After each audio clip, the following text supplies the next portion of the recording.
49, page 41, 40e cantique.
Amen.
Bisama, Napena Lobi Natali Mosala ya Bamba, ya Bamba,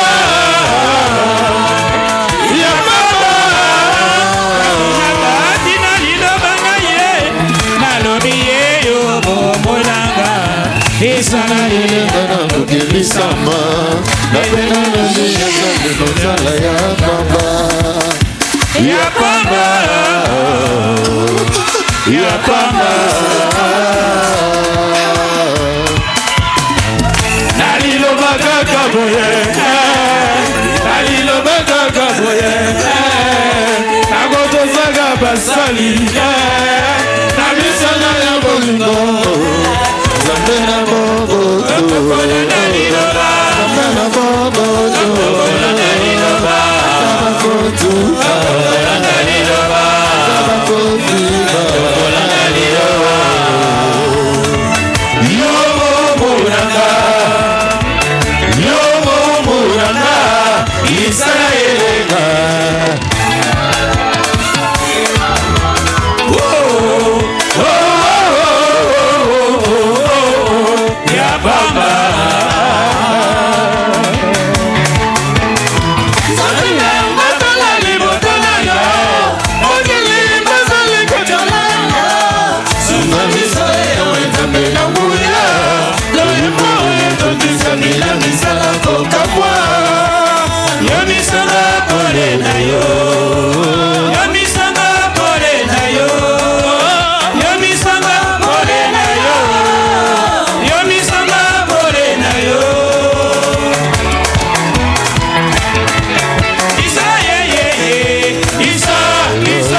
Amen.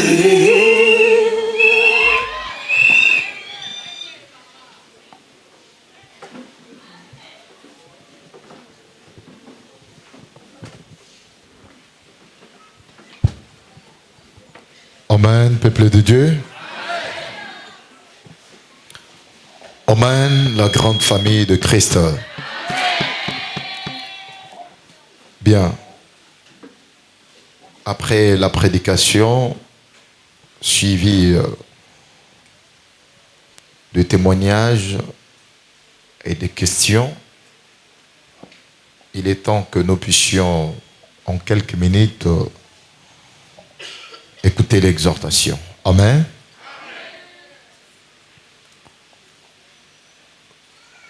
Motei était très inspiré, très explicite. Il a très bien prêché. Il a développé sa prédication dont nous ne trouvons pas d'ambiguïté. Seulement, le passage du jour ou la référence du jour, cet enseignement a deux volets. Ce passage est subdivisé en deux. Nous avions la première partie qui fait l'objet de la prédication du jour et nous avions également la seconde partie de cet enseignement. Amen. Amen, peuple de Dieu. Dans la première partie de ce message, il est question de la demande de sagesse. Salomon demandant la sagesse à l'Éternel. Le titre. La deuxième partie de ce message, Salomon fait une démonstration de la sagesse qu'il avait demandée à Dieu. pour certifier que cette sagesse lui a été accordée. Amen. Quelque part, nous parlerons de l'affirmation, de l'exactitude. Nous parlerons ici de la preuve, la réception de cette sagesse. Pour ceux-là et celles-là qui n'ont toujours pas cru que l'Éternel donne ce qu'on lui demande, puissent croire. Amen. La première partie qui circonscrit la prédication ou le message de ce jour. Salomon, le roi, est allé à Gabaon.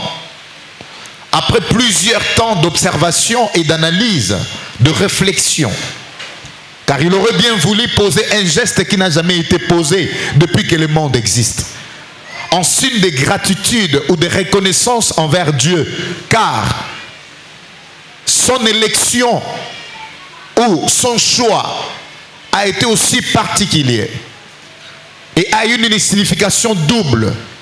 Amen. Même David, qui est son père, n'a pas été choisi de la sorte.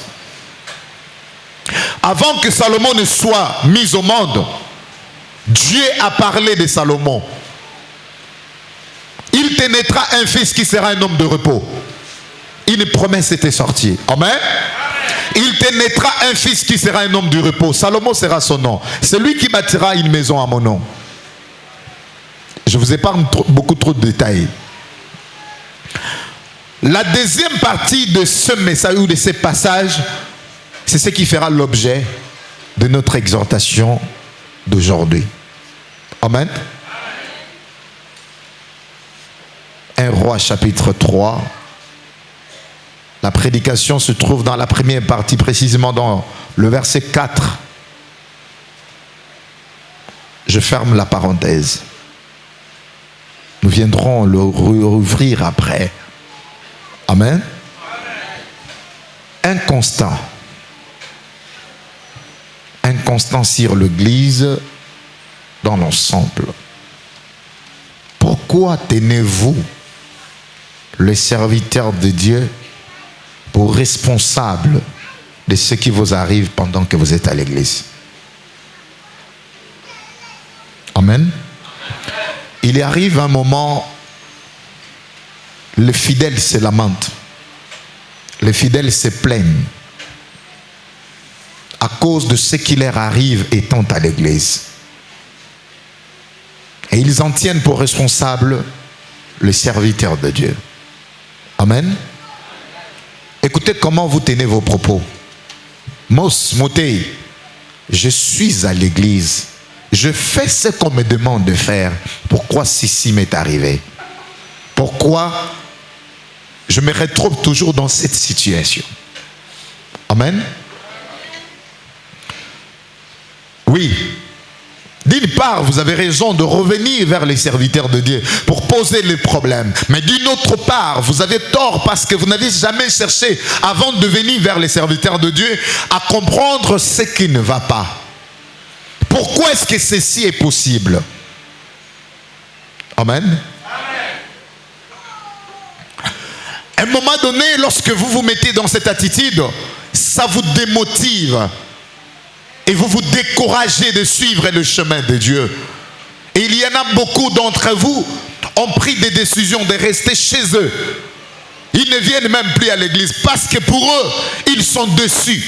Étant à l'église, tous les jours à la louange, au culte maintenant, je paye mes dîmes, je donne les offrandes. Mais pourquoi ceci m'arrive? N'est-ce pas? Amen. D'une part, vous avez raison parce que c'est notre responsabilité. Mais d'une autre part, vous avez tort parce que vous ne cherchez pas d'abord à comprendre. Parce que chacun de nous ne peut jamais ignorer ce qu'il fait de bien ou de bon ou de mauvais. N'est-ce pas? Il est important, oui, il est bien d'en tenir quelqu'un pour responsable. de ton malheur, mais essaye un peu de réfléchir une seconde. Est-ce que cette personne est vraiment responsable de ces malheurs qui t'arrivent? Ne-tu pas toi-même responsable de ces malheurs? Non, mais pour toi, le fait d'être à l'église, tu peux te comporter comme tu veux, tu peux faire ce que tu veux, l'Éternel va te protéger. Amen. Je vais prendre un exemple, un tout petit exemple, mais aussi concret et très significatif. Écoutez, un fidèle vient demander le passage. Il veut aller quelque part, il veut voyager. Mais l'Esprit de Dieu dit, n'y va pas, la route n'est pas. Écoutez ce que vous nous dites, vous nous forcez la main.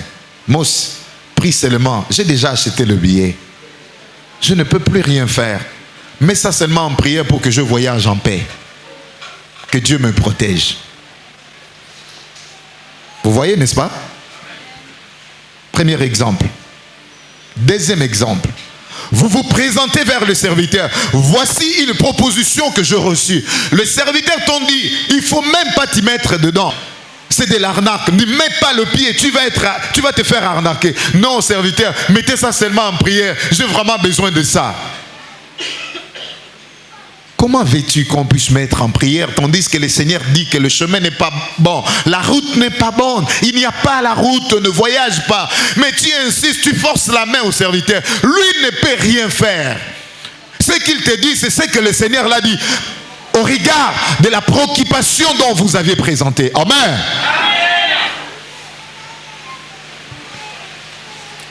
Ne te fais pas opérer. On voit des signes pas trop bien.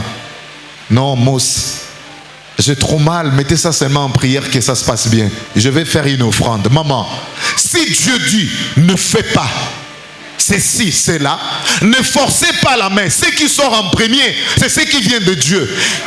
En force de vouloir me forcer la main, je risquerai de te donner l'aval avec mon consentement à moi. Et ce qui ne te sera pas avantagé. Je risquerai de t'orienter selon mes propres pensées et non selon la pensée du Seigneur. Amen. Parce qu'après que tu vas insister, tu ne me laisseras pas le choix.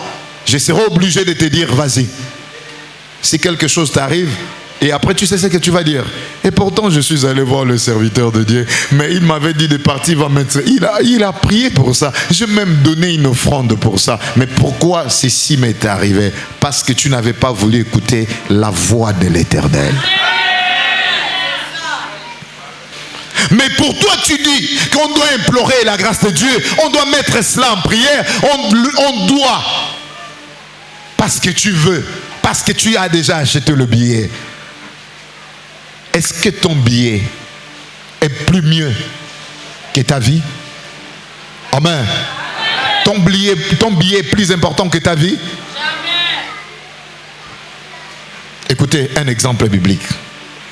Parce que beaucoup vous posez la question, Mos, est-ce que le diable est plus fort que Dieu? Pourquoi est-ce que le diable m'a tenté et il m'a eu? Pourquoi est-ce que je perdis face au diable pendant que je prie tout le jour, je suis à l'église, je paye mes dîmes, je donne mes offrandes? Pourquoi est-ce que ceci m'est arrivé? Est-ce que le diable est plus fort que Dieu? Non. Comment le diable, qui est une créature de Dieu, va être plus fort que son créateur? Et l'argile et le potier, qui donne la forme à l'autre? Nous sommes l'argile et c'est Dieu qui est le potier. C'est lui qui nous donne la forme qui lui convient. Mais c'est à nous de chercher à comprendre la volonté parfaite de Dieu. Malheureusement, ce qui n'est pas le cas avec nous.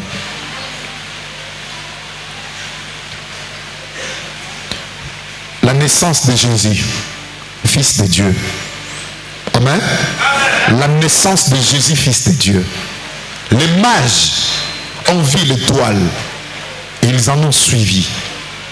Lorsqu'ils arrivèrent auprès du roi Hérode, ils posèrent la question à Hérode. Oh, comment tu es resté aussi calme, imperturbable, pendant qu'il y a un roi des rois qui est en train de naître chez toi? Hérode sursauta lorsqu'il a entendu ça. Et tout de suite, lui, les pensées charnelles l'ont habité, car il se disait que c'était un roi physique. un roi charnel. Or, le roi dont il était question, c'était le roi du trône de Dieu. Il va dire, mais il va naître ici.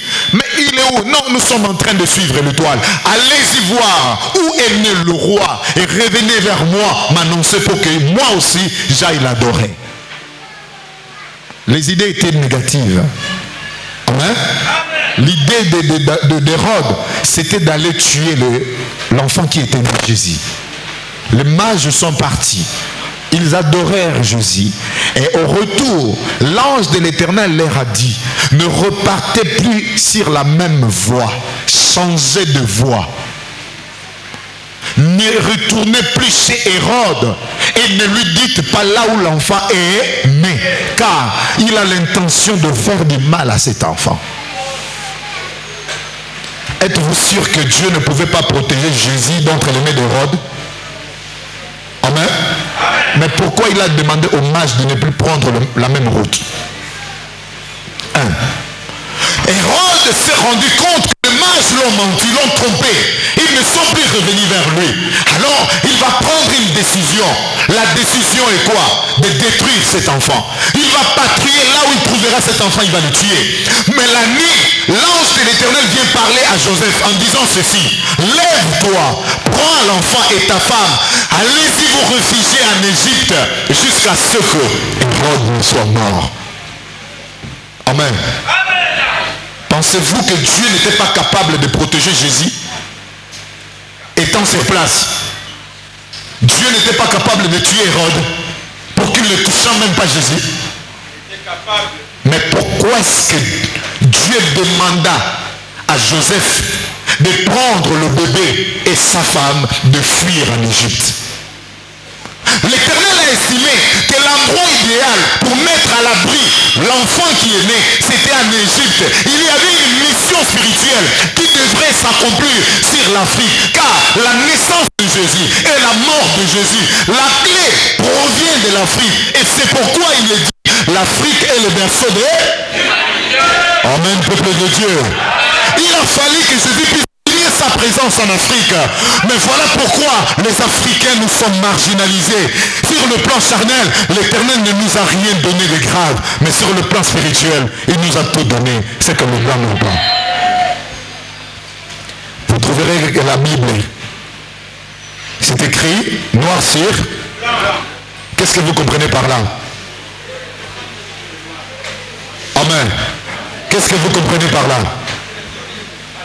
Le blanc écrit, ils ont imprimé, ils ont traduit, mais seul le noir qui viendra l'expliquer. Le noir viendra expliquer ce que les blancs eux-mêmes ont écrit, ce qu'ils ont imprimé. Ils sont mis dans des livres, mais ils ne savent pas ce que c'est. Amen. Quel blanc qui a déjà chanté le cantique nouveau? Quel blanc qui a chanté la vie de sainte? Quel blanc qui a expliqué le péché originel? Si ce n'est pas sa grandeur, le prophète connaît pour la Dominique. Amen, peuple de Dieu. Lorsque Jésus est né, il a fallu que Jésus aille se réfugier en Égypte, en Afrique. Au bout de quelques temps, Dieu va dire, oh, ok, Hérode est déjà mort, revenez. Il était parti juste pour accomplir la mission. Amen. Il était parti juste pour accomplir la mission. Et à la fin de sa mission, on l'a fait porter quoi? La croix, n'est-ce pas? Il marchait pour qu'il soit crucifié. Il est tombé combien de fois? 3 fois. Et il n'y a plus 4e fois. Les 3 vents ont refusé Jésus. Le vent d'Orient, le vent du Midi et le vent d'Occident. Vent d'Orient, c'est l'Asie. Vent du Midi, c'est l'Amérique. Occident, l'Europe. Ces 3 vents n'ont pas accepté cette bonne nouvelle. Et c'est pourquoi Christ avait dit, cette bonne nouvelle du royaume vous sera enlevée et sera donnée à Inena, qui la rendra de fruits. Quelle nation? Nation africaine. Il a fallu qu'il se refuge. L'Afrique a bercé l'humanité. Or, la mission de Christ était une mission humanitaire. Mais Hérode avait l'intention de détruire cette mission. Et que cette mission ne puisse pas avoir lieu. Il a fallu que le berceau de l'humanité puisse bercer. C'est lui qui est venu pour sauver l'humanité. C'était qui? Jésus-Christ de Nazareth. L'Afrique a accepté Christ. Il est reparti. Alors il a fallu que Jésus vienne déposer ce pouvoir en Afrique. Il est tombé 3 fois avec sa croix. Personne n'est venu à son aide. Alors, il y a un Africain qui sortait de la forêt, Simon de Cyrène. Et lui, voyant Christ, il était déjà épuisé. Alors, il va venir précipiter à prendre quoi? Seulement la croix. Il dit, donnez-moi cette croix, je vais en soulever. Or, Jésus, pendant qu'il enseignait, il avait dit, celui qui ne prend pas sa croix et ne me suit pas, n'est pas digne de... Or, lorsqu'il est tombé avec la croix, l'Asie, le Vent d'Orient, le Moyen-Orient, il n'a pas accepté. L'Asie n'a pas accepté de prendre la croix. Il est tombé pour la 10e fois. L'Europe n'a pas accepté de prendre la croix. Il est tombé pour la 3e fois. L'Amérique n'a pas accepté de prendre la croix. Alors, il ne pouvait plus tomber pour la 4e fois. Car l'Afrique a accepté de prendre la croix et de suivre Jésus. Certes, le domaine spirituel, il donne, tel que le don. N'est-ce pas? Dieu peut te donner un don, une grâce, une bénédiction. Mais il ne te donnera pas sur ton domaine charnel. Mais dans le domaine charnel, qu'est-ce que Dieu fait? Amen. Dieu ne donne pas, mais il rend. Contrairement à nous, les enfants de Dieu, nous attendons à ce que Dieu puisse nous. Voilà pourquoi nous attendons longtemps. Ici, Salomon a posé un geste fort qui n'a jamais été posé par un être humain. Et ça fait une particularité de Salomon. Et c'est ce qui a fait en sorte que Dieu puisse de manière particulière demander à Salomon ce qu'il voulait pour qu'il lui donne. Or, Salomon, s'il aurait, il avait demandé à Dieu de lui donner la richesse, Dieu n'allait pas lui donner la richesse. Amen. Car la richesse ne se donne pas. Elle se rend. Vous n'avez pas compris, n'est-ce pas? Écoutez, beaucoup n'ont pas compris la demande de Salomon. Salomon ne pouvait pas demander à Dieu l'argent. Il ne pouvait pas demander à Dieu les enfants. Ceci était déjà à sa disposition. Mais il était juste question que Salomon puisse patienter, que Dieu puisse lui rendre cela. Il dit, donne-moi la sagesse. Elle est les atouts spirituels. Dieu donne ce qui est spirituel. Ce qui est charnel nous appartient à nous, mais il nous rend cela. Est-ce que vous comprenez? Et c'est pourquoi, lorsque Dieu veut te donner, il ne viendra pas avec l'intention ou l'apparence de celui qui veut donner. Il vient avec l'apparence de celui qui vient demander. Il doit d'abord te demander parce que ce que tu as besoin, Dieu doit te rendre cela. Il ne doit pas te donner, mais il doit te rendre. Pour que cela soit rendu, il faudrait bien que vous fassiez un geste préalablement. C'est là où il y a le problème. Amen. C'est là où il y a le problème. Ce qui détruit les chrétiens au sein de la maison de Dieu, c'est la distraction. Vrai ou faux? La distraction est un élément très essentiel pour le diable. Le diable lui-même n'est jamais distrait. Mais il travaille avec la distraction pour avoir les enfants de Dieu. Que pensez-vous? La technologie aujourd'hui, c'est la distraction. Vrai ou faux? La technologie aujourd'hui ne vient qu'ajouter la distraction. Regardez toutes les chaînes qu'on a mises sur le bouquet canal. C'est pourquoi? Pour se cultiver, l'actualité ne prend que 30 minutes. Mais Novelas prend toute la journée. Et pendant ce temps-là, il y a des femmes mariées qui oublient de préparer pour leur mari à cause de Novelas. Pensez que c'est une bonne chose? C'est la distraction. N'est-ce pas? Le téléphone portable, l'Android, n'est venu que renforcer la distraction. Vrai ou faux? Il y a des gens qui se communiquent par WhatsApp étant à l'église. Il y a des gens qui écrivent des messages étant à l'église. Il y a des gens qui font des stories, des statuts ici étant à l'église, pendant que Moté y prêche. Vrai ou faux? Ne te pose plus la question pourquoi ceci m'arrive étant à l'église. Revois ta façon de faire. Ta relation avec Dieu n'est pas bonne. Ton alliance avec Dieu n'est pas une alliance honorée, mais c'est une alliance déshonorée par les actes que tu ne cesses de poser tout le jour. Et toi, tu sous-estimes ça. Tu prends ça à la légère. Pour toi, tu te dis, est-ce que Dieu peut m'en tenir rigueur? Est-ce que Dieu peut me tenir rigueur à cause de ça? Oui. Les enfants d'Israël sont partis en esclavage. Ils ont souffert pendant 430 ans à cause d'un petit oiseau sous-estimé par Abraham. Il n'y a pas un geste qui ne soit sous-estimé par Dieu dans sa maison. Car il est écrit, le Seigneur l'Éternel est assis dans son saint temple. Que tout le monde fasse quoi? Qu'est-ce que ça veut dire, ces silences? Que comprenez-vous par ces silences? Amen, peuple de Dieu. Vous y êtes? Le problème qui dérange les chrétiens, c'est la distraction. La distraction vous entraîne dans plusieurs éléments, dans plusieurs choses qui vous est désavantageuses. Et c'est ce qui fait en sorte qu'aujourd'hui, vous avez comme l'impression que vous priez Dieu en vain. Vous êtes là, oui, tous les jours. Vous venez à l'église, vous venez au culte. Mais vous ne faites pas tous les jours ce que Dieu vous demande de faire. Pour vous, quand il s'agit de vous, c'est un désavantage. Vous ne savez pas discerner le temps. Et c'est pourquoi vous tombez toujours dans le mauvais temps. Une femme qui veut tomber enceinte, il y a des périodes spécifiques pour qu'une femme tombe enceinte, n'est-ce pas? C'est la période de fécondité. Mais puisque vous ne savez pas discerner le temps, puisque vous ne saviez pas discerner cette période, alors vous cherchez à tomber enceinte pendant où vous n'êtes pas dans la période où une femme doit tomber enceinte. Vous cherchez à avoir de fruits pendant que cela n'est pas une saison que vous devriez avoir. Pourquoi? Parce que vous ignorez la volonté de Dieu. Parce que vous ignorez le fonctionnement de Dieu. Amen. L'Éternel, ce que tu demandes à Dieu, sache que cela, Dieu ne doit pas te donner, mais il doit te rendre ça. Car il dit chercher premièrement le royaume et la justice de Dieu.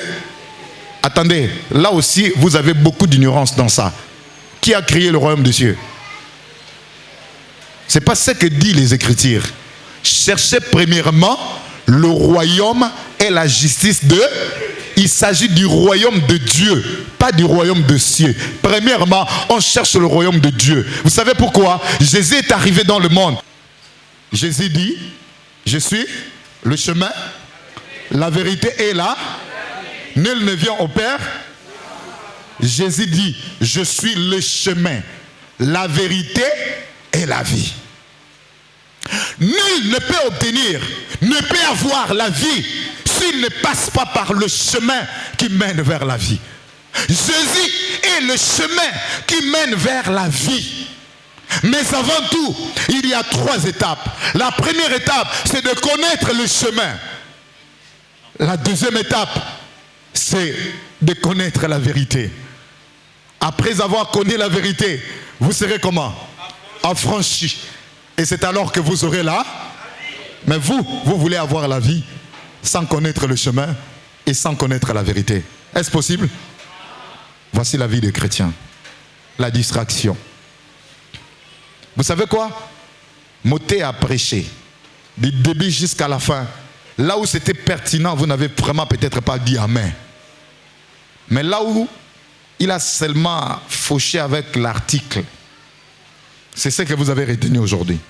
Si Moté avait porté un pantalon troué, percé, c'est ce qui allait être le sujet aujourd'hui dans vos maisons après le culte. Vrai ou faux? Ça c'est quoi? C'est pas la distraction. La distraction même étant dans la maison de Dieu. Car la maison de Dieu, l'église est le chemin. Car l'église est le corps de Christ. Christ qui est le chemin. L'église qui est son corps. Donc le chemin dont il s'agit, c'est l'église. Dans le jardin, qu'est-ce qui s'était passé? Amen.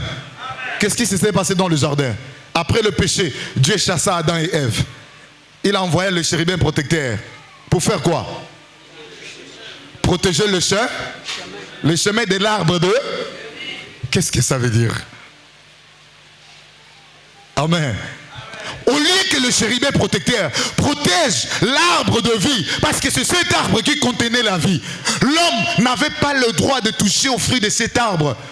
Sinon, il n'allait pas mourir. Et si l'homme ne mourrait plus, Dieu serait menteur. Parce qu'il avait dit le jour que tu en mangeras, tu mourras. Lorsqu'il a mangé, il a fallu que la mort soit constatée. Il n'y a qu'une seule chose qui pouvait enlever la mort. C'était le fruit de l'arbre de vie. Alors, Dieu chassa vite l'homme du jardin et il va mettre le chérubin protecteur ayant une épée flamboyante d'entre les mains pour garder le chemin de l'arbre de... Et Jésus dit, je suis le chemin, la vérité. 3. Pourquoi? Amen. Nous avions la Sainte Trinité. Dieu le Père, Fils de Dieu et le Saint. Jésus a utilisé le terme je suis. Il a conjugué le verbe être 7 fois dans la Bible. 7 fois qu'il a conjugué le verbe être. Nous allons vous expliquer plus tard. Mais nous allons prendre l'essentiel. Écoutez, je suis le chemin, la vérité. Et là, le chemin, Dieu le Père, la vérité, Fils de Dieu, la vie, le Saint. Qui n'a pas compris? Amen. Je suis le chemin, je suis. Il ne s'agissait pas de l'enveloppe, mais il s'agissait de celui qui est en lui. Je suis dans le Père et le Père est dans moi. Je suis le pain de vie. Je suis le chemin. Le chemin, c'est Dieu le Père. La vérité, c'est le Fils de Dieu. Car lors de son arrivée, qu'est-ce qu'il disait? En vérité, je vous. Et la vie, le Saint, le Saint-Esprit, le consolateur. La vie ne pouvait pas être donnée aussi longtemps que le péché originel battait encore le record. Amen. L'homme, nous avions la création, nous avions l'existence et nous avions la vie. Après que tu sois créé, tu avais des formes que Dieu t'avait données. Lorsque tu as péché, tu as été déformé. La terre était informe et vide. Tu as perdu ta forme initiale. Amen. En perdant cette forme-là, que s'est-il passé? Tu as perdu la vie. Tu existais. Tu devrais récupérer la vie. Pour que tu récupères la vie, il faudrait que tu puisses connaître d'abord le péché. Ce qui bloquait la vie, ce qui a ôté la vie, c'est le péché originel. Après que tu vas être suffisamment enseigné sur le péché originel, tu prendras la décision de ne plus en toucher. Et c'est alors que Dieu te donnera la vie. La troisième dispensation de Dieu, la dispensation du Saint-Esprit. Pas de vie avec des péchés. Car le salaire du péché, lorsqu'il y a la présence du péché, il y a la présence de quoi? Mais la présence de la vie, c'est l'abstinence du péché. Est-ce que vous comprenez? Amen, peuple de Dieu. Je suis le chemin, la vérité et la vie. Lorsque vous avez connu le Père qui est le chemin, vous êtes dans le bon chemin, dans la maison de Dieu. Alors dans la maison de Dieu, au travers de l'enseignement, vous allez connaître la vérité qui va vous affranchir. La vérité va vous affranchir de l'ignorance. Et après, vous allez connaître la vérité. C'est-à-dire que vous serez suffisamment enseigné sur le péché originel. Parce que vous n'êtes pas affranchi du péché. On vous a enseigné que c'était la pomme. Et vous avez gardé ça en vous. Une pomme. C'était le fruit. D'autres ont dit la fornication. Le jour que vous allez connaître la vraie vérité, comme certains d'entre nous ont connu dans l'Iloba, vous serez affranchi. C'est alors que la vie interviendra dans votre vie.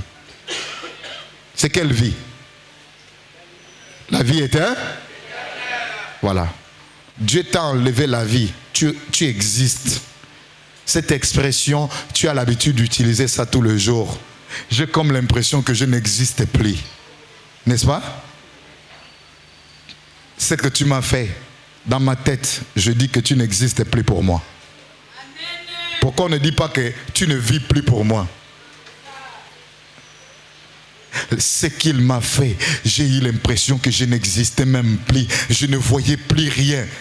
Pourquoi tu ne dis pas que j'ai eu l'impression que je ne vivais plus? Mais tu utilises ces termes d'exister. C'est parce que l'homme qui n'a pas connu la vérité ne vit pas, mais il existe. Il vivra le jour qu'il aura la vie éternelle et le jour que le péché quittera. Car la vie a été remplacée par la mort. Ce qui a attiré la mort, c'est quoi? Le péché. Alors pour remplacer la vie, il faut commencer par enlever le péché. Et c'est pourquoi Jésus va dire, il vous est avantageux que je m'en aille. Car si je ne m'en vais pas, le consolateur ne viendra pas. Mais si je m'en vais, je vous l'enverrai. Quand il sera venu, il convaincra le monde à ce qui concerne le péché, la justice et le jugement. Le péché. Est-ce que tu es dans le chemin? Si tu es dans le droit chemin, dans le bon chemin, regarde maintenant ton attitude, ton comportement, ta façon de faire. Tu écoutes la parole de Dieu, tu as du mal à mettre en pratique. La deuxième partie de la prédication intervient. Salomon. Il a demandé la sagesse et l'intelligence à Dieu. Cela lui a été donné. Il a fallu qu'il fasse la démonstration avec cette sagesse et cette intelligence, n'est-ce pas? Première démonstration, c'était avec qui? 2 femmes prostituées. N'est-ce pas? 2 femmes prostituées. Vivant dans la même maison. Les 2 ont eu des enfants à l'écart de 3 jours. La première a accouché un fils. 3 jours plus tard, la deuxième a eu aussi un autre fils. La nuit, pendant qu'elle dormait, la première, plutôt l'autre, la deuxième, est couchée sur son fils. Elle a étouffé l'enfant. L'enfant est mort. Elle se réveille la nuit, elle se rend compte que son fils était mort. Elle s'est rendue compte qu'elle est elle-même à l'origine de la mort de son fils. Car par manque de sagesse, par manque de vigilance, elle a dormi sans se rendre compte qu'elle avait l'enfant dans son sein. Elle a asphyxié l'enfant et l'enfant est mort. La nuit, elle s'est posé tellement de questions. Que dois-je faire? Maintenant que mon fils est mort, dois-je l'accepter ou qu'est-ce qu'il faut faire? Alors, je ne dois pas accepter.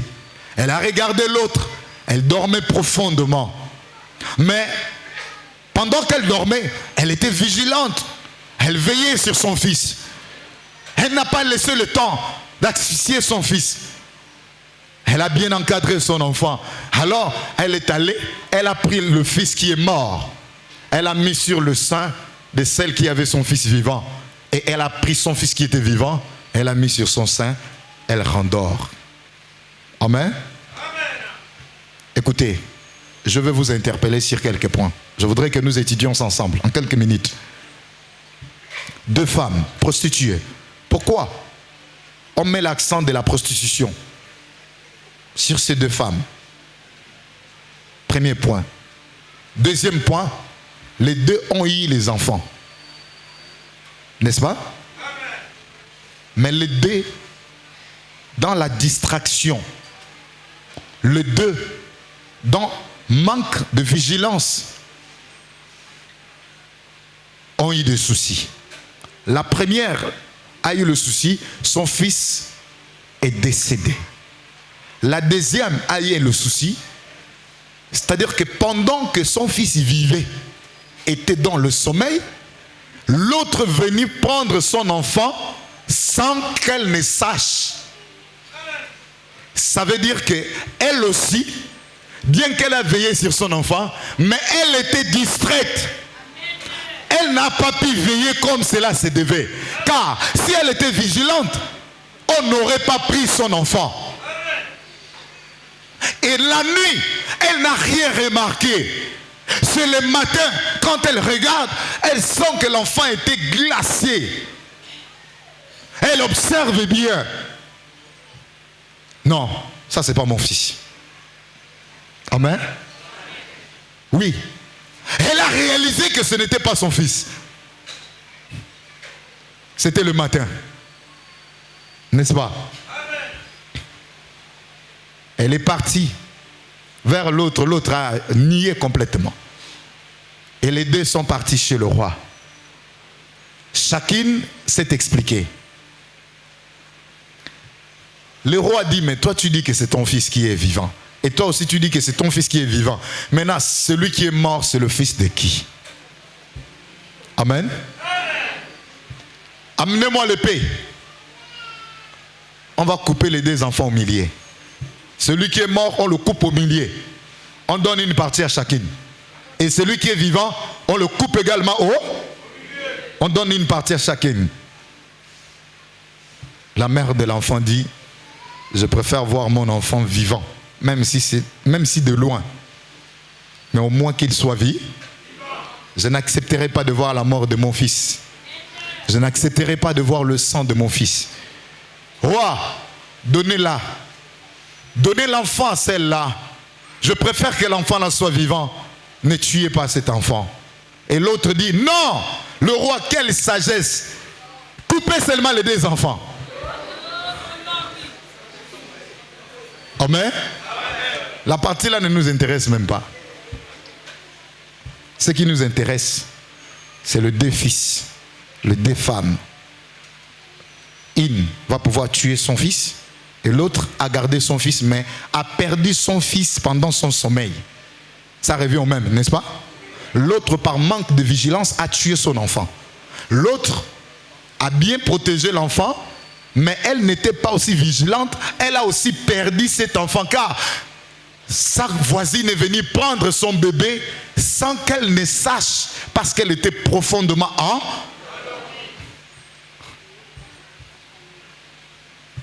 Amen, peuple de Dieu. Ces deux femmes, c'est la vie des chrétiens. Le chrétien qui aime avoir trop de pensées négatives dans la tête. Vous savez quoi? Nous avions dit ici le jeudi, il n'existe pas une bénédiction pour X, pour Y. Amen.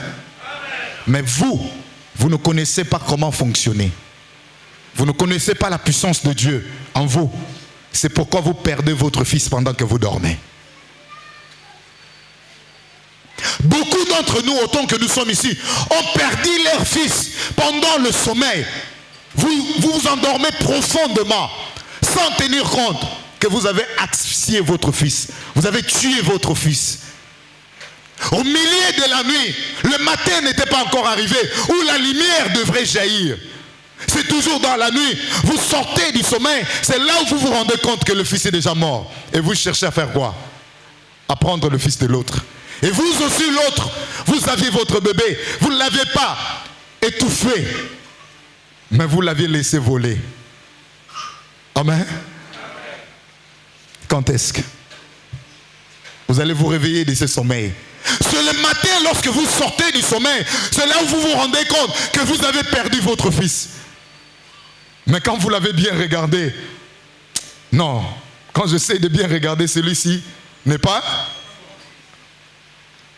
Êtes-vous sûr que la vie que vous vivez là est la vôtre et celle que Dieu a prévue pour vous? Êtes-vous sûr que celle que vous vivez là est véritablement votre vie? Mais quand est-ce que vous allez vous réveiller pour réaliser que celle-ci n'est pas votre vie? Vous vivez le contraire de votre destin.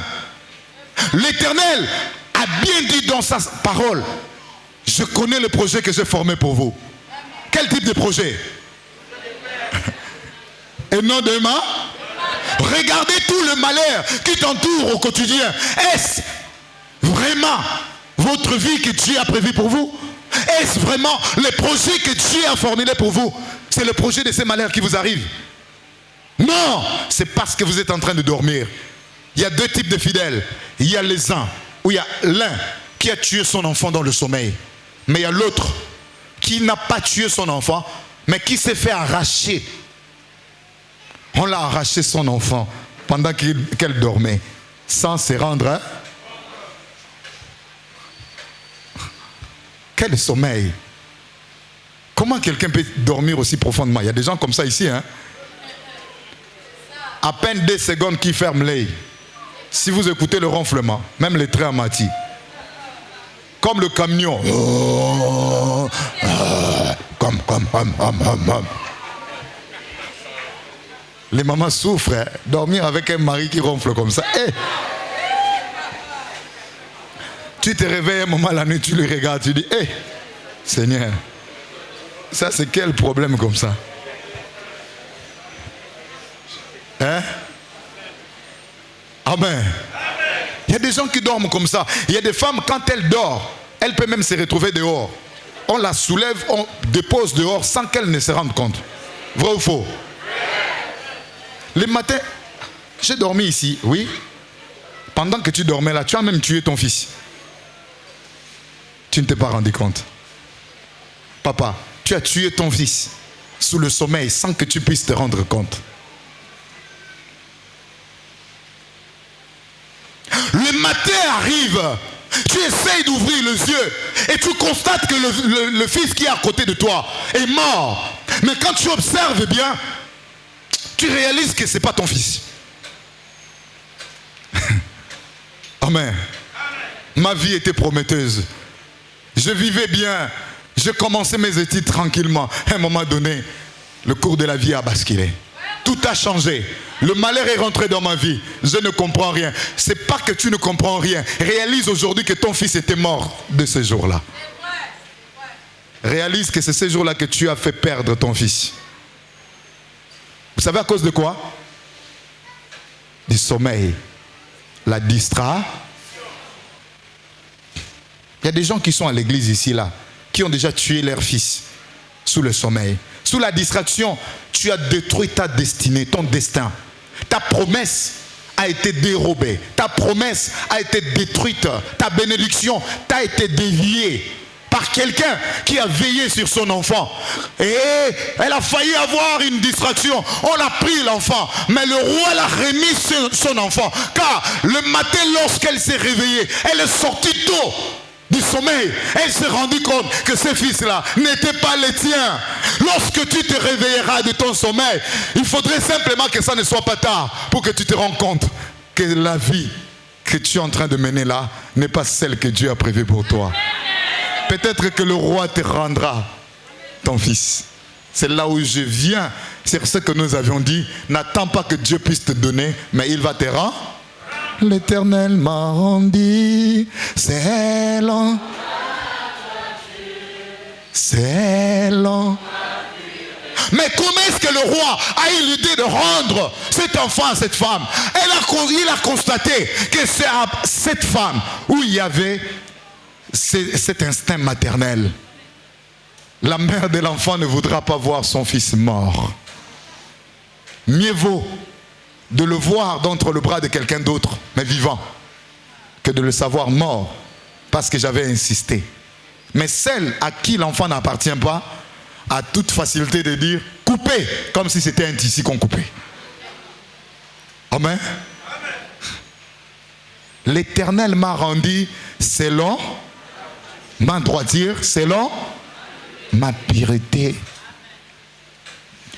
Dieu te rendra ton fils, puisqu'il n'est pas encore mort. Il est encore vivant, mais c'est quelqu'un qui te l'a arraché pendant que tu étais en train de dormir. Dans ta distraction, quelqu'un peut t'arracher ta promesse. Oui, comment on peut arracher la promesse? Oui, écoutez, cher papa, j'ai envie de vous interpeller aujourd'hui.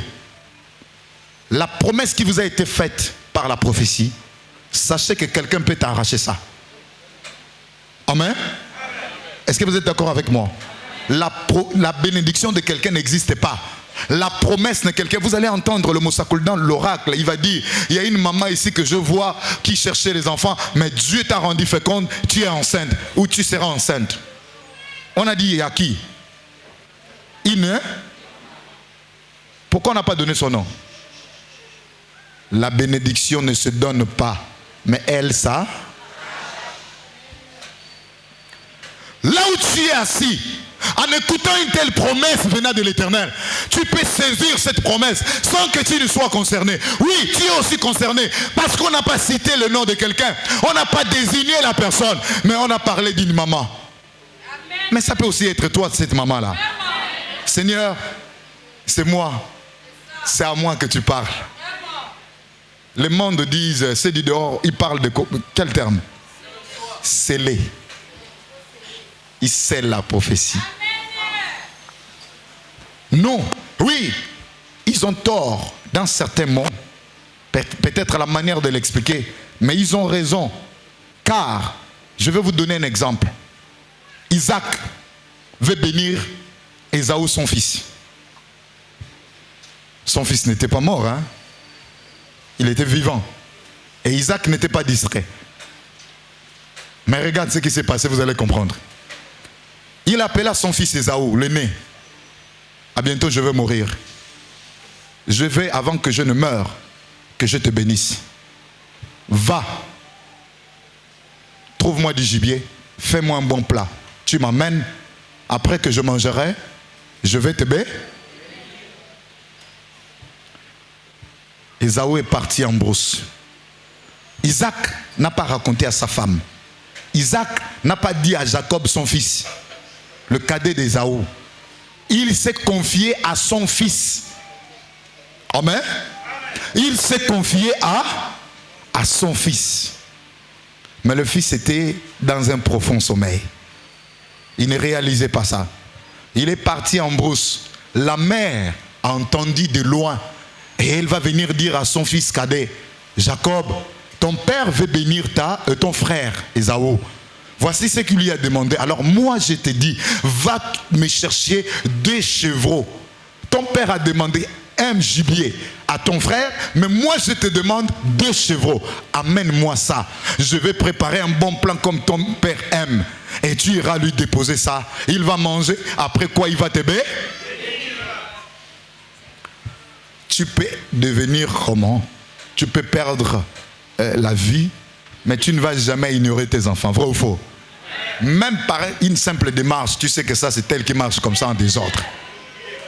Ça c'est tel enfant qui balance les pieds quand il marche.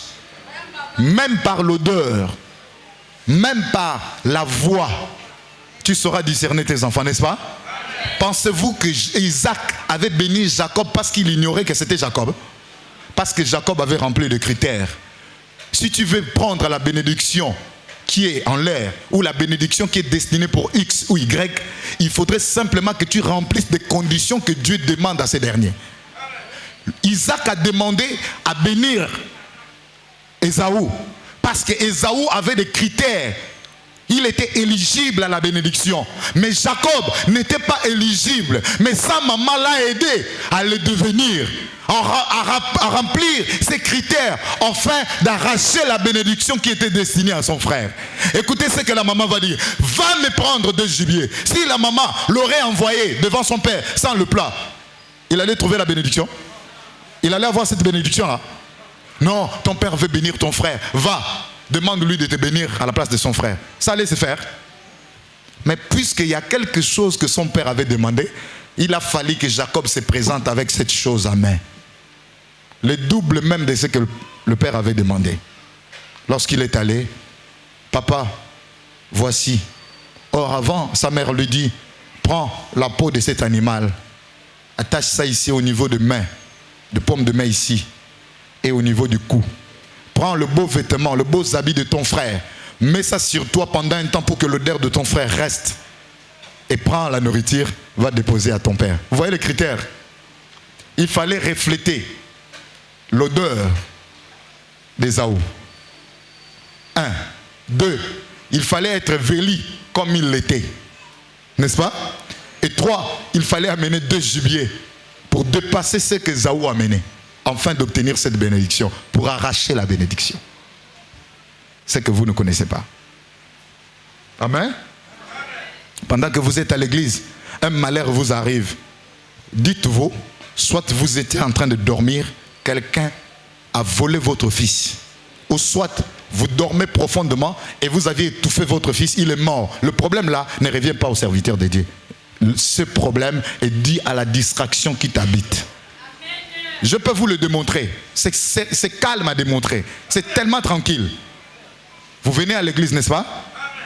Vous avez un objectif. Regardez comment vous laissez de côté cet objectif. Qu'est-ce qu'il a fait? Les serviteurs, je savais, c'est un bandit. Moi, je t'avais dit qu'il était... Non, il ne m'inspirait pas confiance.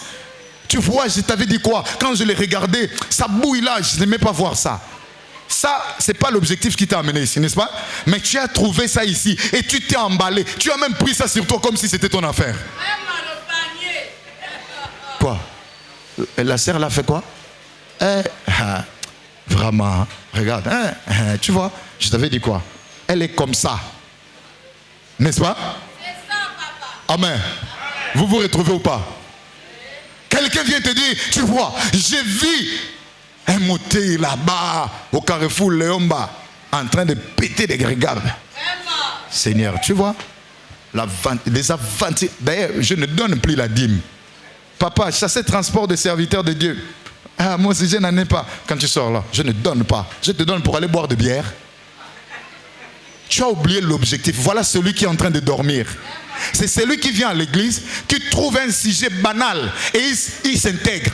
Il prend ça sur lui. Or, ce sujet ne l'apportera absolument rien. Et pendant ce temps-là, tu passes le temps dans la distraction, à critiquer les autres, à calomnier les autres. Or, il est écrit,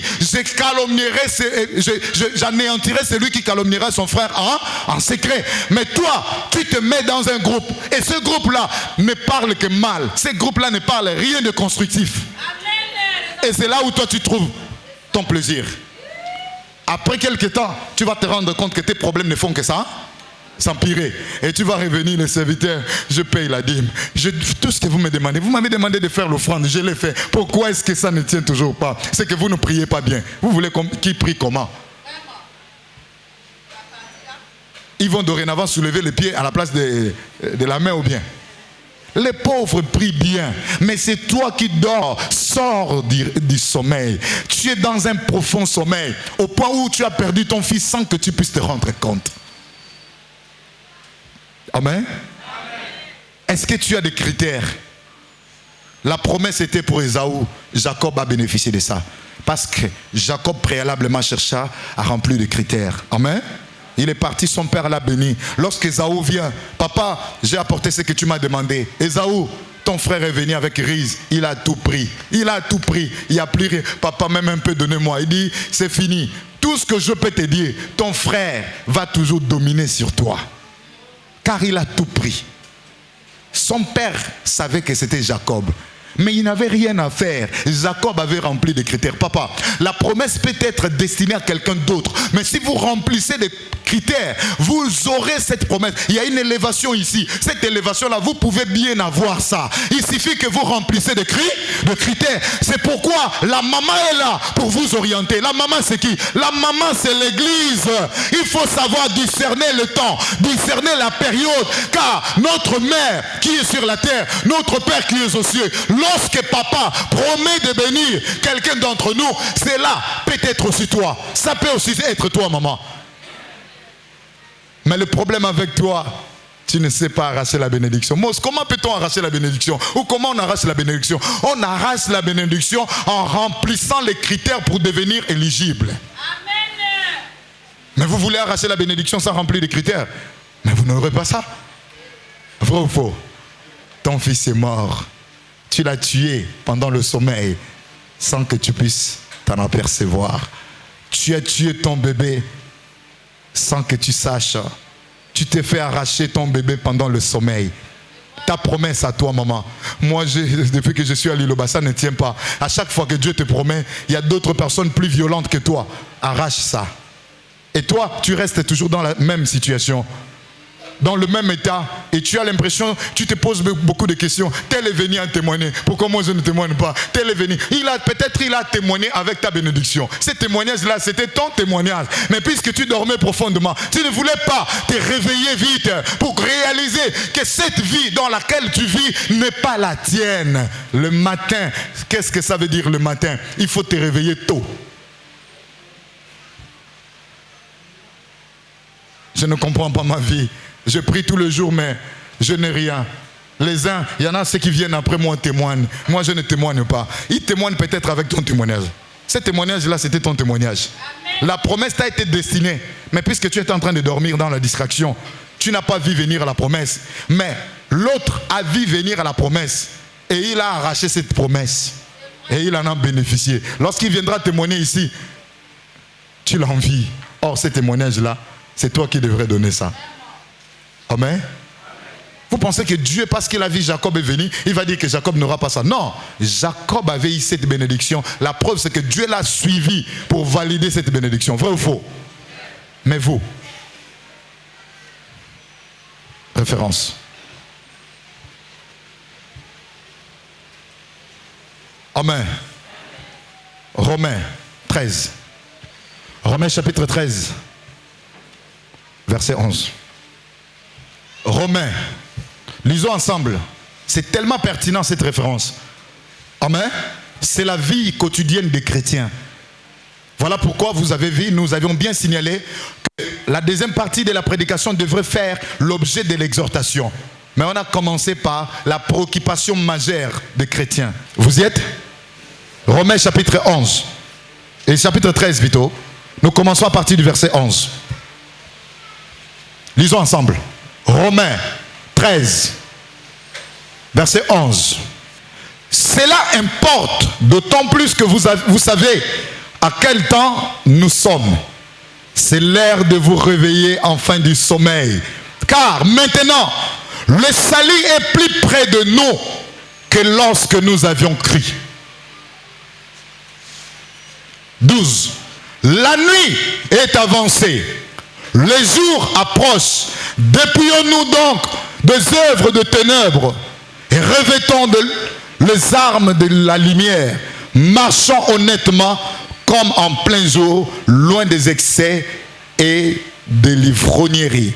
La luxure et l'impudicité, le querelle et de jalousie. Mais revêtez-vous du Seigneur Jésus-Christ et n'ayez pas soin de la chair pour en satisfaire la convoitise. Amen. Comment vous trouvez la référence? On reprend. Ça, c'est notre vie quotidienne. La vie des chrétiens, c'est ça là. Jusque-là, pour vous, la lumière, le matin n'est pas encore arrivé pour que vous vous rendiez compte que cet enfant, ce fils, ne vous appartient pas. On vous a changé le fils. On vous a donné un destin mort, un destin qui est plein de malheur. On a pris votre destin qui est plein de bonheur. Amen. Or, Dieu a formé un projet pour vous. C'est un projet de paix, un projet de bonheur et non de mal. D'où vient le malheur dans votre vie aujourd'hui?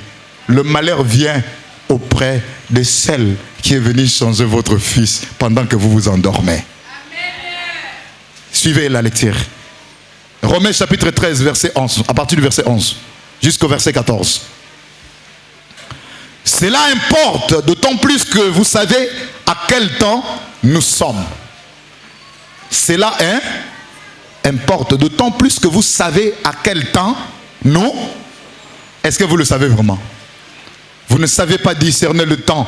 Voilà pourquoi la bénédiction vous est.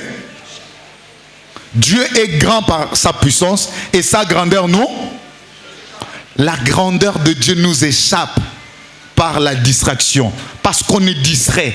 On prend des résolutions qui n'honorent pas Dieu, qui ne plaisent pas à Dieu. Parce que nous avions voulu faire à notre manière. Or, la grandeur de Dieu t'échappe parce que tu es en train de dormir. Tu dois te réveiller. Tu dois discerner le temps. Or, le temps que nous sommes là, c'est quel temps? C'est le temps de quoi?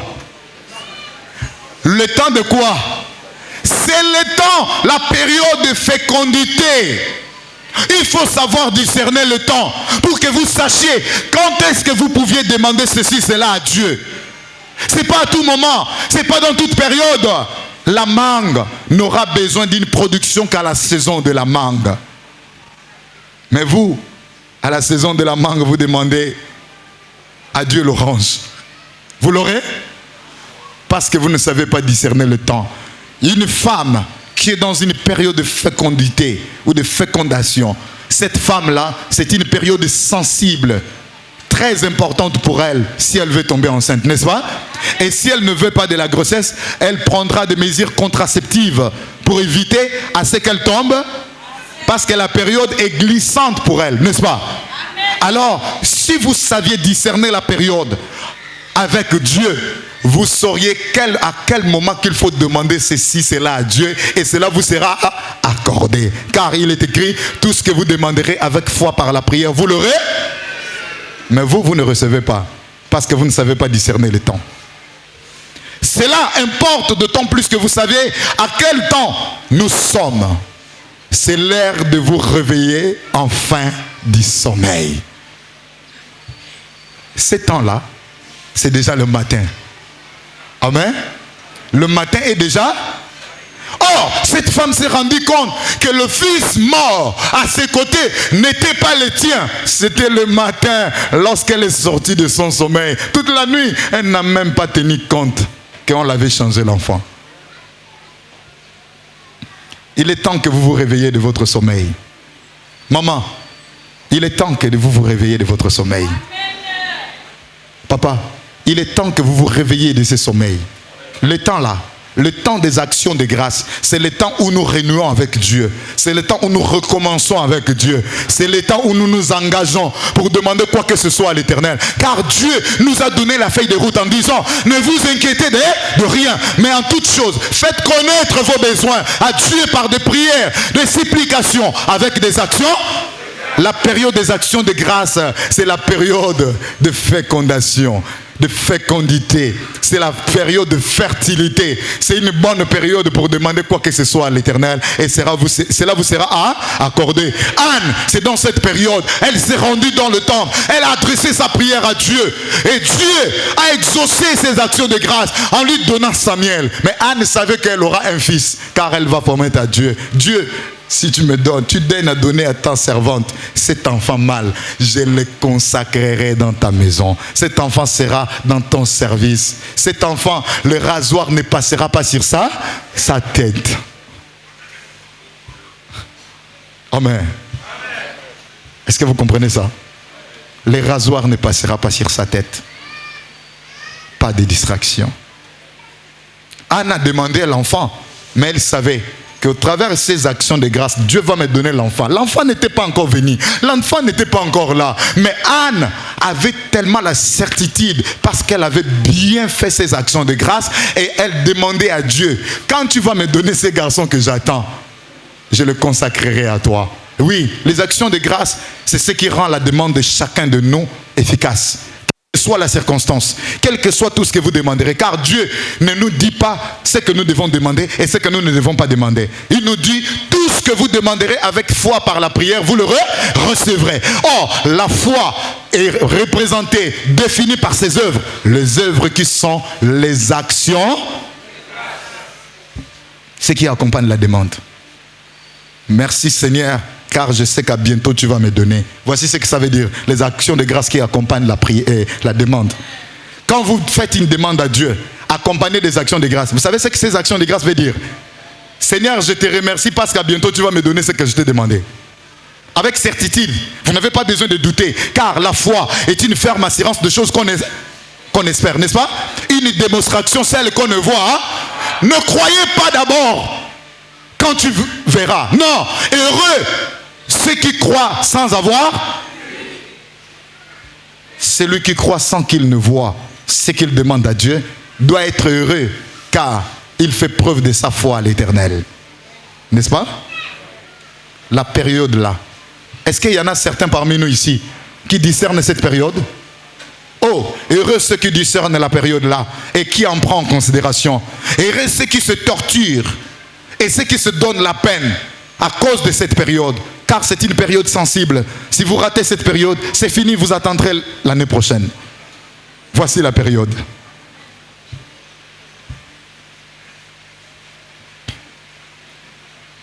C'est l'heure de vous réveiller enfin du sommeil, car maintenant, le salut est plus près de nous que lorsque nous avions crié.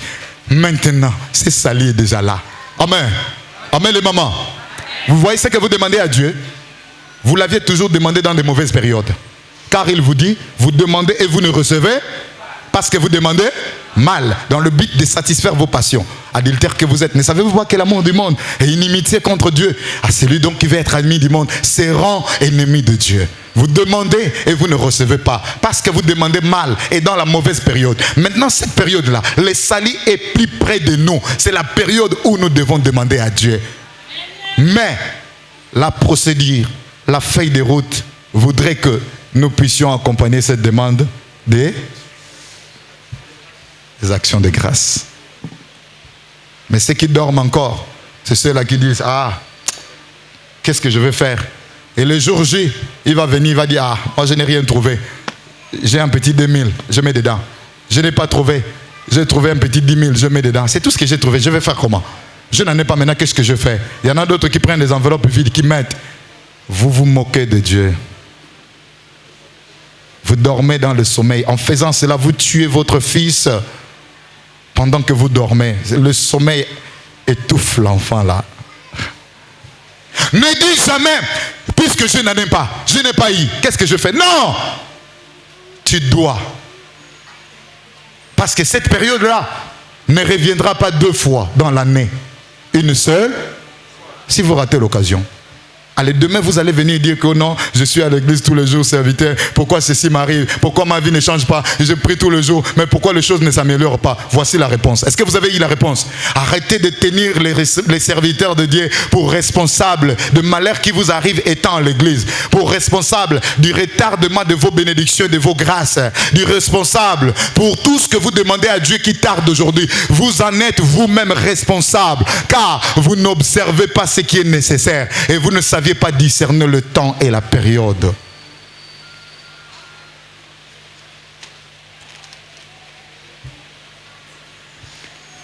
La nuit est avancée, le jour approche. Déplions-nous des œuvres, donc des œuvres de ténèbres, et revêtons les armes de la lumière. Marchons honnêtement comme en plein jour, loin des excès et des livrogneries, de la luxure et de l'impudicité, de querelles et de jalousie, mais revêtez-vous du Seigneur Jésus-Christ et n'ayez pas soin de la chair pour en satisfaire la convoitise. Vos besoins et ce que Dieu vous demande, vous privilégiez quoi? Vous demandez mal. Vous demandez, vous ne recevez pas parce que vous demandez mal, dans le but de satisfaire vos passions. Vous avez demandé à Dieu le travail, il vous a donné le travail. Même la dîme, vous ne savez pas respecter. Vous avez demandé à Dieu la paix. Je ne sais pas si Dieu me fait grâce, ce que je ferai à Dieu. Dieu vous a fait grâce. Qu'est-ce que vous aviez fait? Vous l'avez tourné le dos. Vos besoins corporels, vos besoins charnels viennent en premier lieu. Et vous mettez Dieu en dernier. Fais de l'Éternel t'aider. Il te donnera ce que ton cœur. Tu veux obtenir ce que tu désires, ce que ton cœur désire. Mais préalablement, tu ne fais pas de l'Éternel tes délices. Pourquoi m'appelez-vous Seigneur, Seigneur? Et ne faites-vous pas ce que je dis. Papa, Dieu n'a plus rien à vous donner. Il n'a que ce qu'à vous rendre. Est-ce que vous comprenez ça? Il a tout disposé pour vous. Il suffit que vous marchiez vers votre destinée pour bénéficier de tout ce que Dieu a préparé pour vous. Vous êtes d'accord? Pendant que, écoutez, c'est comme quelqu'un qui est ici, on dit que la clé que tu cherches pour ouvrir ton trésor caché, cette clé est à Petit Paris. Et vous marchez jusqu'à quelque part là, à cause du soleil, vous faites un demi-tour. Vous venez vous asseoir et vous attendez que la clé vienne seule. Ça viendra? Vous aurez le trésor? Celui qui vous a dit qu'il y a votre trésor qui est réservé quelque part, vous lui traiterez de menteur. Parce qu'après que vous allez sortir de ce sommeil, quelqu'un qui aurait appris qu'il y avait un trésor dans cette maison va peut-être aller casser la porte. Ou bien il va aller à Petit Paris, là où on a indiqué, on avait accroché la clé. Il va prendre la clé, il va ouvrir cette maison, il va prendre le trésor et il va s'enfuir avec. Et les jours que tu vas te réveiller, tu vas aller regarder là où la clé était, il n'y a rien. Tu vas là où il y avait le trésor et vide. Tu diras que celui qui t'a promis ça, qui t'a dit ça était un menteur, n'est-ce pas? Faites d'abord ce que Dieu vous dit. Si vous voulez obtenir en retour ce que vous voulez. Vous êtes d'accord? Pourquoi m'appelez-vous Seigneur, Seigneur, et ne faites-vous pas ce que je... Voilà, c'est ça. Un fils mort et un autre vivant. Mais Dieu te rendra ton fils. Il comprendra que tu étais juste dans une petite distraction, mais tu es sorti de cette distraction rapidement. Car la lumière de l'Éternel a frappé dans tes yeux et t'a donné le discernement de comprendre que cet enfant-là n'était pas le tien. N'est-ce pas? Réalise aujourd'hui que cette vie que tu es en train de vivre là n'est pas la tienne. Et ce que tu vis là, la situation qui perdure dans ta vie, n'est pas une situation qui doit marcher avec toi. C'est le bonheur qui doit t'accompagner et la gloire de Dieu. Mais malheureusement, dans ton sommeil, tu as perdu la gloire de Dieu et le bonheur, alors le malheur vient s'accrocher à toi. Et tu vas continuer à pleurer, tu pleureras et tu n'auras rien. Car c'est à toi de faire ce que Dieu demande, afin que tu obtiens ce que ton cœur de... Vous avez compris? C'est là où Salomon avait offert auprès de Dieu 1000 holocaustes. Salomon ne s'était pas endormi, car il a pu réfléchir depuis que le monde est monde. Qui a déjà posé tel geste à Dieu? Pour ceux qui disent que la quantité ne compte pas, vous êtes menteurs. Devant Dieu, la quantité aussi compte. Amen. Il est écrit, celui qui sème peu, moissonnera aussi. Celui qui sème abondant, celui qui sème abondamment moissonnera aussi abondamment. Toi qui sèmes peu, oh non, la quantité ne compte pas. Ce qui est important, c'est le geste. Écoutez, la quantité compte lorsqu'il y a la bonne disposition de cœur. Ça ne sert à rien d'avoir la quantité avec la mauvaise disposition du cœur. Mais la quantité est importante devant Dieu, que personne ne vous mente. Salomon a agi selon la quantité parce que les holocaustes ont été donnés sur l'autel avant qu'il ne soit né. Mais seulement la quantité qu'il avait donnée à Dieu, personne n'en avait fait avant lui. Et c'est pourquoi Dieu l'a donné la quantité d'une richesse que personne n'avait eu avant lui, ni après lui. Il n'y aura pas son pareil. Amen, peuple de Dieu. Pourquoi Dieu lui a donné aussi une grande quantité comme ça? Parce que lui aussi avait donné une grande quantité à Dieu. Qui t'a dit que la quantité ne compte pas? Ah, Amos, est-ce que la quantité compte? Oui. Salomon a donné 1000 holocaustes. David n'en avait pas fait. Mais David donnait les holocaustes, mais seulement il n'en avait pas fait à une telle envergure. Alors, Salomon était le premier à l'avoir fait. Et Dieu l'a béni à la hauteur de la quantité de ce qu'il avait donné à Dieu. Vrai ou faux? On est d'accord, n'est-ce pas? La question.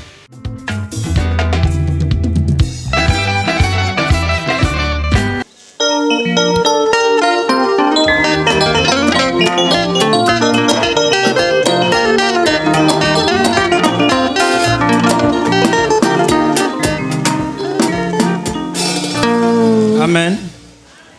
Une question. La question est celle-ci. Ici, c'est une fonction qui va au trône à Gabaon. Et après avoir offert les holocaustes, il ressort que c'est Salomon. Qu'est-ce que ça veut dire? Amen. La fonction, c'est le roi. C'est bien écrit. Roi, le roi alla à Salomon. La question est, qu'est-ce que ça veut dire qu'en allant, il est roi, et après avoir offert les holocaustes, il devient Salomon. Ça veut dire quoi?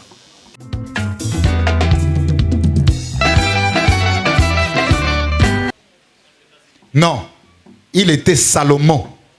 Il est devenu roi pour remercier Dieu. Il est parti à Gabaon pour offrir son holocauste.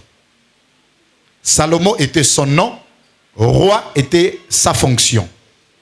Gabaon, le lieu où il a offert à Dieu ses sacrifices.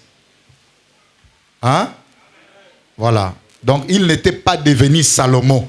Car bien avant qu'il ne soit né, ce nom Salomon, ce Dieu, ou ce prénom Salomon, c'est Dieu qui avait choisi. Il dira à Abraham il te naîtra un fils qui sera un homme du repos. Salomon sera son nom. Voilà.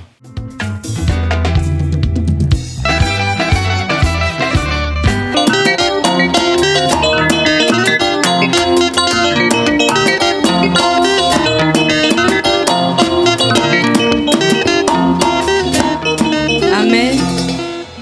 Ma question est dans le livre de 1 Corinthiens chapitre 11, versets 13 à 15.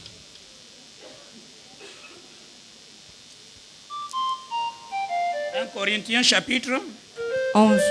11, versets 13 à 15.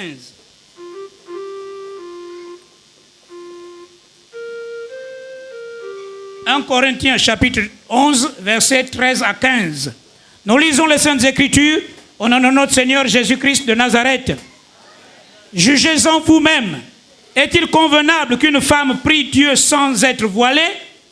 La nature elle-même ne vous enseigne-t-elle pas que c'est une honte pour l'homme de porter de longs cheveux, mais que c'est une gloire pour la femme d'en porter, parce que la chevelure lui a été donnée comme voile. Amen. Votre question. J'aimerais avoir l'explication spirituelle.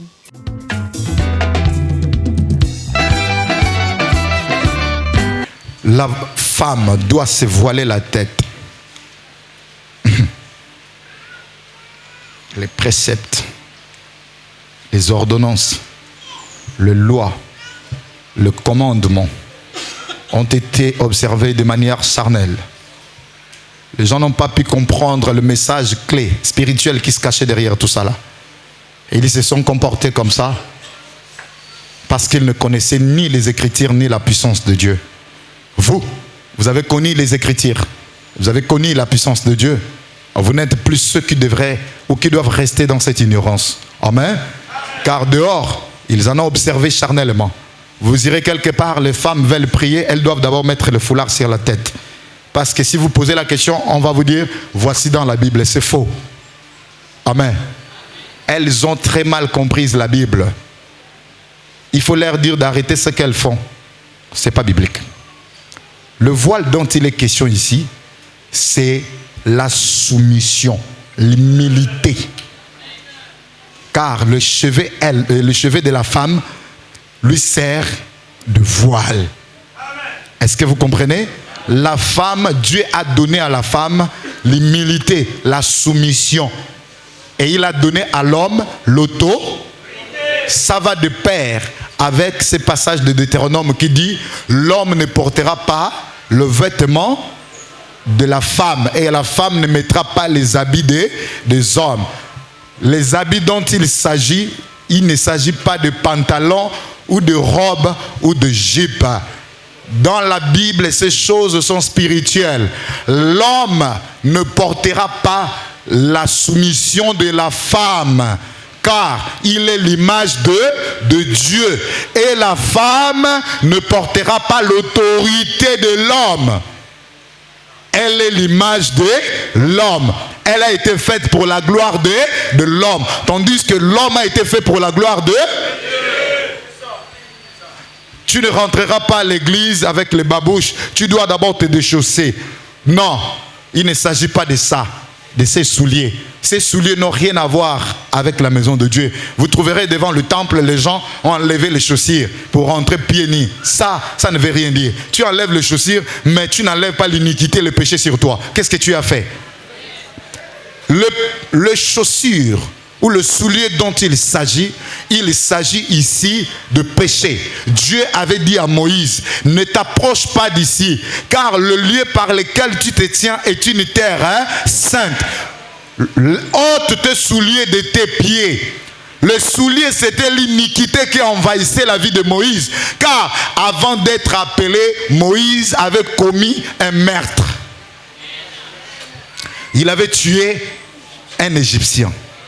Et ceci était sur lui comme un fardeau. Pour une bonne conduite, il devrait commencer par laver sa voix, ses pieds. C'est pourquoi Jésus-Christ de Nazareth est arrivé. Il va prendre l'eau dans une bassine, tirer un morceau de tissu pour laver les pieds de Dieu, pour enlever l'iniquité, le péché, etc., qui bloquent le passage des enfants de Dieu. Est-ce que vous avez compris? Pour ne pas aller loin, la soumission, l'humilité, c'est de ça. L'homme ne doit pas garder le chevet. L'homme ne portera pas l'humilité, la soumission de la femme, car c'est lui qui a l'autorité en lui. Femme, soyez soumise à... Et c'est sur ça, ces passages-là également, si nous voulons aller plus loin, nous allons vous démontrer qu'une femme ne peut pas monter ici pour venir prêcher ici. Dans toutes les églises où les femmes prêchent, c'est l'abomination. Et c'est l'esprit de Python. Amen. C'est écrit. Reçois ça comme ça. Si vous voulez, il y en a plein de versets dans la Bible. Dieu dit à la femme, à cause de la soumission qui lui a été confiée et du péché qui est passé par elle, la femme n'a pas le droit de se présenter ici. Les hommes, même vous-même, papa, les hommes avant vous étiez durs. Vous vous agenouillez devant une femme qui vous pose les mains et qui prie pour vous et vous répondez Alléluia, Amen. J'ai regardé une vidéo où je ne sais pas dans quelle église où la femme était en train de téter, la prophétesse était en train de téter ses fidèles. Vous n'avez pas vu ça?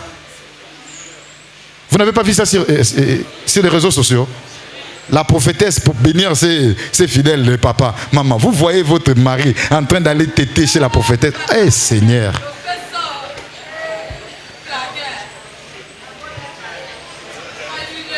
Et vous acceptez ça. Et les femmes répondent Alléluia. La femme n'a pas l'autorité. La femme ne peut pas prêcher dans la... Même vous qui avez des mamans spirituelles ici, c'est ma mère spirituelle. La mère spirituelle n'existe pas. La mère spirituelle n'existe, hein? Dans les jardins, Dieu a traité avec l'homme. Il a ignoré la femme. La femme peut prophétiser, elle ne va jamais te suivre comme une mère spirituelle. Ça n'existe pas. La femme ne peut pas prêcher. Elle ne peut pas monter ici. La femme ne peut pas avoir l'autorité sur toi, l'homme. Puisse prier pour toi et tu acceptes. C'est la malédiction que tu acceptes. Aidez-nous. Parce qu'il y a des mamans qui me regardent. Il y a des mamans ici qui ont des mères spirituelles.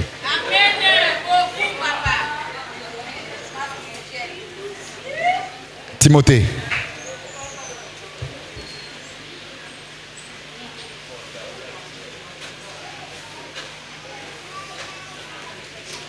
Même ici à Luloba.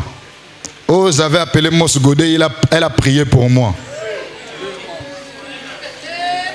Il ne faut même pas tenter ces choses. Même elle-même, hein, elle ne peut même pas tenter. Ça ne peut jamais se faire.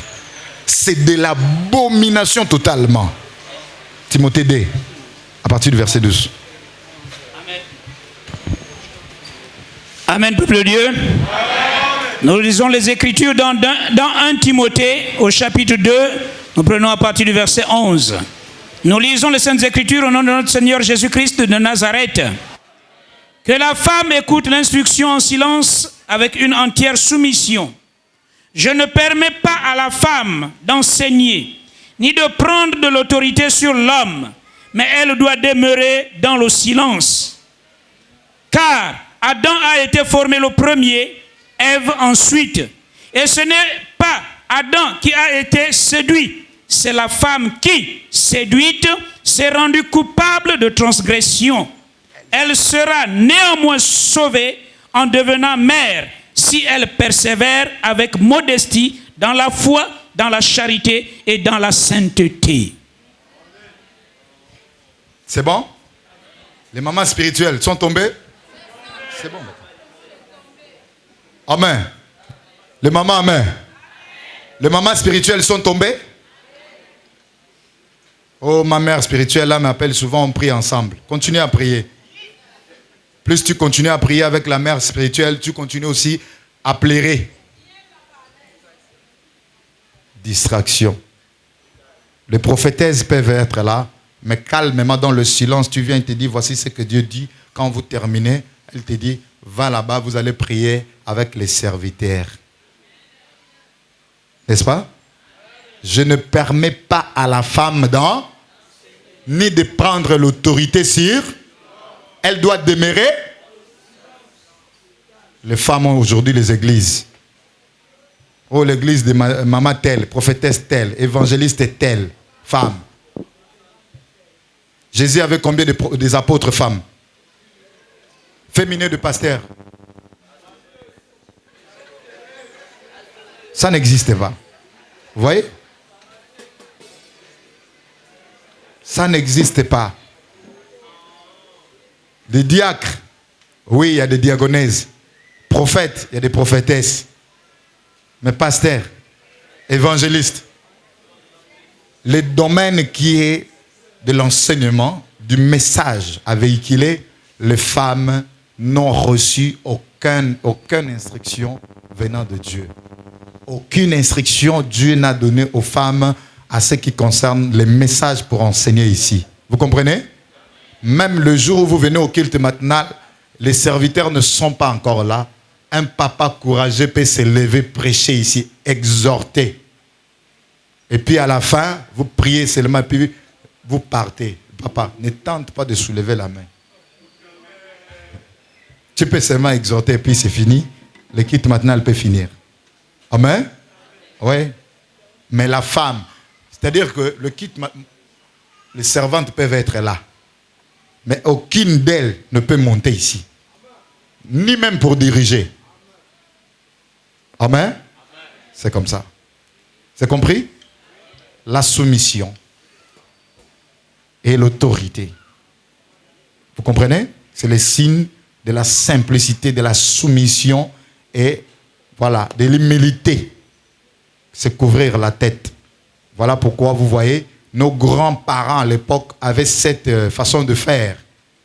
Même quand le beau-fils arrive, elle doit prendre même le pain, mettre même au niveau de la tête, même la façon de s'asseoir, n'est-ce pas? Mais on a perdu ces valeurs ancestrales. Aujourd'hui, ce n'est plus le cas. Donc c'est dans ce sens-là. Vous avez compris? Que Dieu vous bénisse. Amen? Il y a des gens qui dorment encore. Vous vous êtes déjà réveillés? Non. Vous n'êtes pas encore réveillés. Hein? L'enfant est déjà mort. Il y a ceux qui ont quand même gardé leur enfant en vie ici. Amen. Vous répondez sur base de quoi? Vous répondez sur base de quoi? Je suis curieux de savoir. Quand vous répondez comme ça, vous vous basez sur quoi? Amen. Mais oui, l'exhortation à parler avertit. Mais pour certifier que l'enfant est en vie, il faudrait que nous ayons des éléments sur lesquels nous nous basons. Pour dire que moi, suite à tel élément, je suis certain que mon fils est encore vivant. On me l'avait arraché, mais le roi va me le... Alors, c'est l'examen de conscience. Amen. Quand vous entendez sa voix, n'endurcissez pas.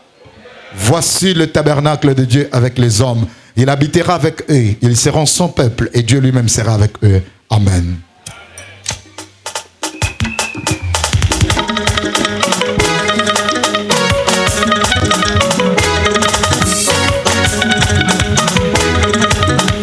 Esaïe 60, Téléma, Genga, Zambi Polenayo, page 42, 44e cantique. Amen.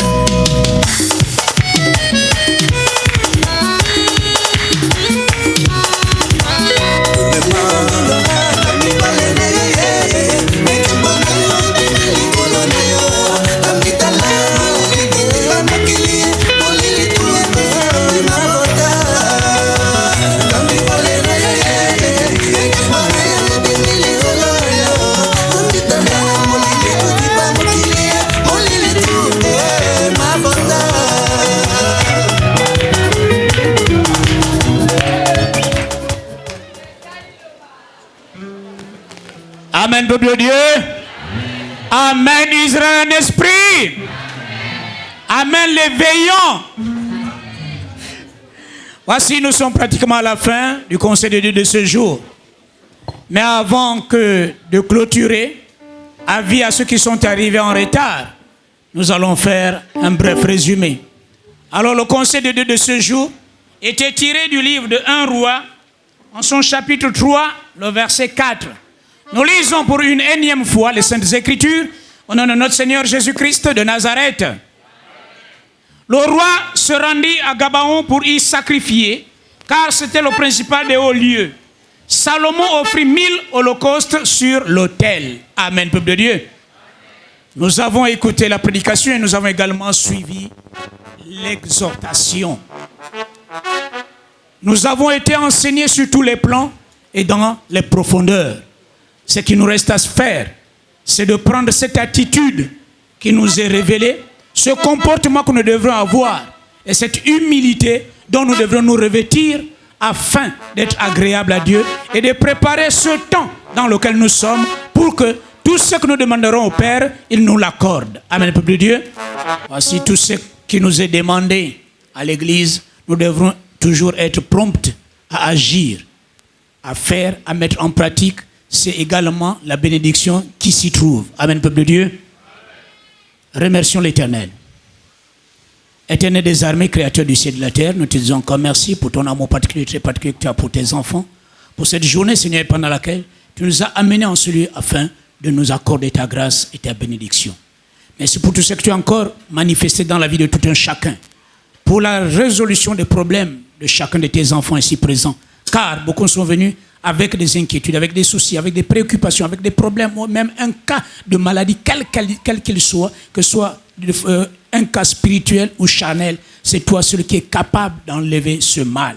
Seigneur, tu dis encore merci pour tout ce que tu nous as encore accordé ce jour. Et pour cette semaine, Seigneur, que nous espérons encore être une semaine de bénédiction, une semaine d'ouverture des portes. Seigneur, comme tu as amené tes enfants, raccompagne-les dans leurs maisons respectives. Et que tes anges, Seigneur Père, les arrachent de tout danger, de tout accident, de tout incident et de tout ce que l'ennemi aurait placé sur leur chemin. Que ta main droite triomphante, Seigneur Père, les soutienne et les accompagne pour cette semaine de gloire. Seigneur, nous avons beaucoup de préoccupations, nous avons beaucoup de choses à te dire, mais nous ne pouvons pas tous les énumérer. Voici pourquoi nous les résumons dans le modèle de prière que tu nous as légué. Notre Père, qui es aux cieux, que ton nom soit sanctifié, que ton règne vienne, que ta volonté soit faite sur la terre comme au ciel. Donne-nous aujourd'hui notre pain quotidien. Pardonne-nous nos offenses, comme nous pardonnons aussi à ceux qui nous ont offensés. Ne nous induis pas à la tentation, mais délivre-nous du malin, car c'est à toi qu'appartiennent le règne, la puissance et la gloire au siècle des siècles. Amen. Celui qui atteste ces choses dit, je viens bientôt. Amen. Viens, Seigneur Jésus-Christ. Que la grâce de notre Seigneur Jésus-Christ de Nazareth soit avec tous. Alléluia. Saluez-vous et bon dimanche chez vous.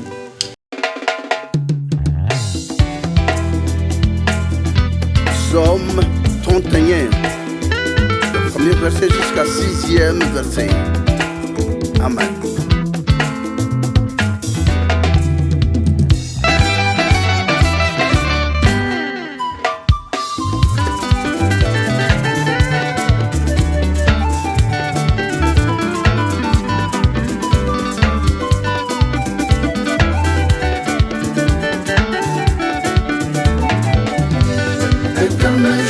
Cherche toi mon refuge, que jamais je ne sois confondu. Délivre-moi dans ta justice, éternelle, délivre-moi ton honneur. Oh, éternel, je cherche toi mon refuge, que jamais je ne sois confondu.